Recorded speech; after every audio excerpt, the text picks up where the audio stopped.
Coach, gimana customer biar nggak direbut kompetitor? Dan bagaimana mengetahui tren pasar? Satu lagi nih coach, gimana ngatasin customer yang kritik kita ketika kita nggak tahu produk kita?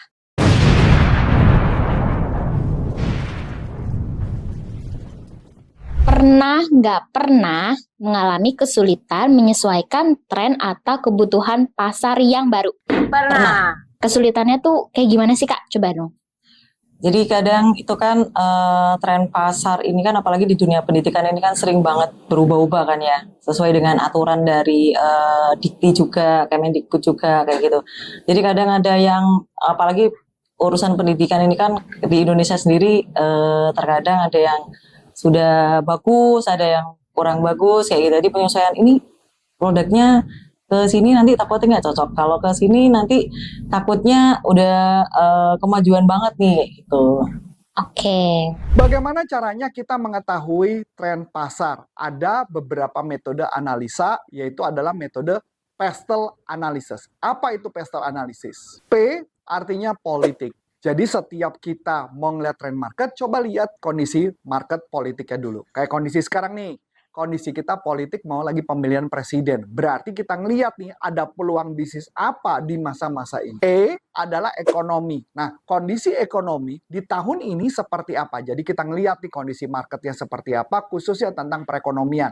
Apalagi saat perekaman video ini, dolar lagi naik 16.000. Jadi kita coba lihat apa dampaknya buat bisnis gitu ya. S adalah sosial. Berarti kita boleh bicara mengenai bagaimana hubungan sosial di masyarakat seperti apa kita ngeliat kondisinya. T adalah teknologi. Kalau sekarang teknologi banyak banget semuanya pakai payment online, betul ya? Teman-teman pakai payment online atau financial online.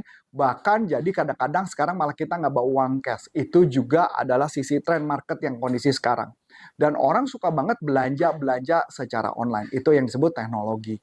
Kemudian L adalah legal, yaitu adalah bagaimana tentang hukum yang berlaku di Indonesia. Kayak kemarin TikTok ketika ada peraturan baru atau peraturan lama lagi diberlakukan sehingga toko TikTok terpaksa tutup. Itu adalah berkaitan dengan legal.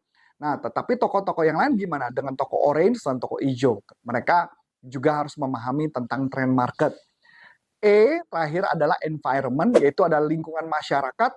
Apa yang terjadi di lingkungan masyarakat khususnya lagi kampanye calon presiden dan juga apalagi berkaitan yang sekarang lagi ada rame yaitu berkaitan dengan perang. Betul nggak teman-teman? Nah, tapi kita harus melihat trennya seperti apa. Nah, itu adalah pestle analysis. Dan ada lagi yang saya mau mengajukan pada Anda adalah metode 3C. 3C adalah company, kompetitor, dan sisi customer. Yaitu adalah coba lihat dari sisi kompetitor. Kompetitor sedang melakukan pergerakan apa yang mereka lakukan, bagaimana pelayanan mereka, kita harus lihat. Kemudian customer, melihat dari sudut customer, apa yang mereka suka dan sebagainya, dan melihat dari sudut company. Apa yang company pengen tahu, pengen kembangkan dari sebuah bisnis, atau ada produk apa yang lagi didorong. Itulah biar kita bisa tahu trend market. Pernah nggak pernah kesulitan menjelaskan produk atau layanan? Pernah. Pernah banget tuh Kak, karena kadang kan kita sebagai sales baru kan banyak produk knowledge-nya ya. Nah, itu kadang ketuker-tuker tuh. Kesulitannya tuh menjelaskannya kayak gimana sih Kak?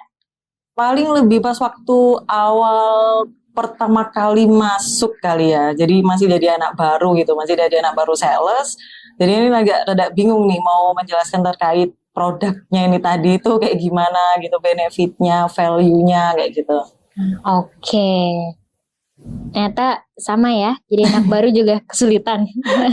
Ya, kadang kan kalau misalkan sales baru kan dikasih produknya bejibun ya Kak. Nah, itu kadang kebolak-balik benefitnya yang A ke C ke A, dan begitu sebaliknya banyak-banyak produk gitu. Next, pernah nggak pernah merasa kurang dukungan nih dari tim atau manajemen dalam mencapai target penjualan? Tidak pernah. Nggak pernah. Wis, alhamdulillah timnya suportif ya. Alhamdulillah dari manajemen juga termasuk support ini sampai datang ke sini juga disupport dari manajemen. Keren, Karena semua tim di aku itu sih Kak, support. support. Oke, nice. Pernah nggak pernah kesulitan menemukan informasi penting tentang customer potensial kamu? Pernah.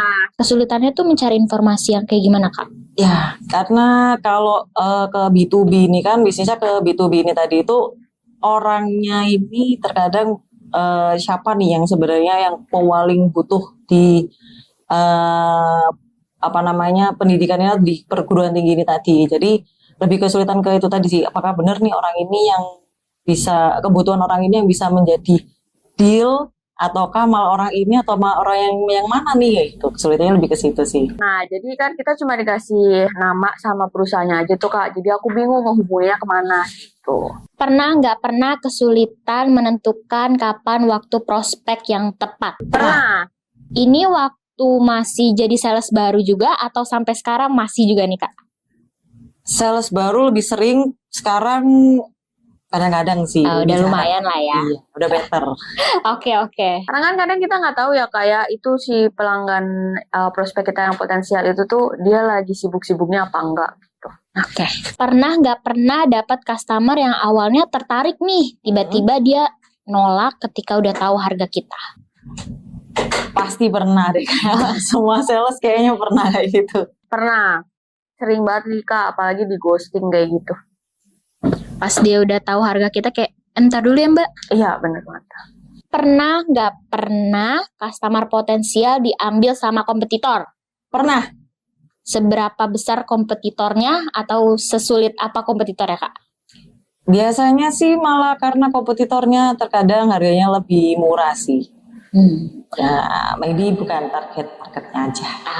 Oke. Sering banget tuh, Kak, apalagi kalau misalkan udah tahu harganya berapa. Kayak, Nah, challenge juga ya Kak ya? iya benar. 1. Lakukan kunjungan rutin. Dengan kamu melakukan kunjungan rutin, jadi bukan cuma hanya jualan ketika mereka order. Dengan cara itu, Anda akan mengawal dia. Yang kedua adalah jalin hubungan sama mereka bukan hanya sekedar berkaitan bisnis saja, tapi berkaitan dengan kehidupan mereka. Jalin hubungan yang baik, bahkan kalau perlu dia suka tentang mobil, Anda diskusi tentang mobil, bahkan mungkin bisa saja Anda nganterin dia untuk ke tempat showroom mobil, mungkin aja. Itu pernah saya lakukan juga. Ketiga, kepuasan dia menjadi prioritas utama. Jadi ketika kita menjalankan customer tersebut, berikan kepuasan pada dia. Walaupun kadang-kadang namanya ada problem. Tapi selama problem tersebut terjadi di company misalkan, tapi paling nggak kita tetap berusaha memuaskan dia. Jangan kita ikut-ikutan ngebela, akhirnya di mata customer ya, jangan sampai kesannya kita membela perusahaan gila-gilaan, akibatnya dia malah dicuekin. Tapi kita juga sama ya, kalau di company kita berdiri di posisi perusahaan. Tetapi ketika kita kalah pelanggan, bahwa kita di posisi mereka. Tapi ingat, jangan jelek-jelekin perusahaan ya. Nah, yang terakhir adalah yang keempat adalah coba kasih ide bagaimana mengembangkan bisnis. Saya pernah ketika jualan, pernah menganjurkan mereka untuk jualan produk-produk lain, bahkan saya kenalkan dengan beberapa prospek yang lain. Sehingga bisnisnya bertumbuh atau mengajarkan mereka bagaimana membesarkan bisnisnya. Dengan otomatis, sehingga mereka akan ingat ada mutualisme, hubungan yang baik sama mereka, maka itu cara kita jaga customer. Pernah nggak pernah ketemu customer yang labil, maju mundur mau beli ini? Pernah. Itu sesering itukah atau gimana?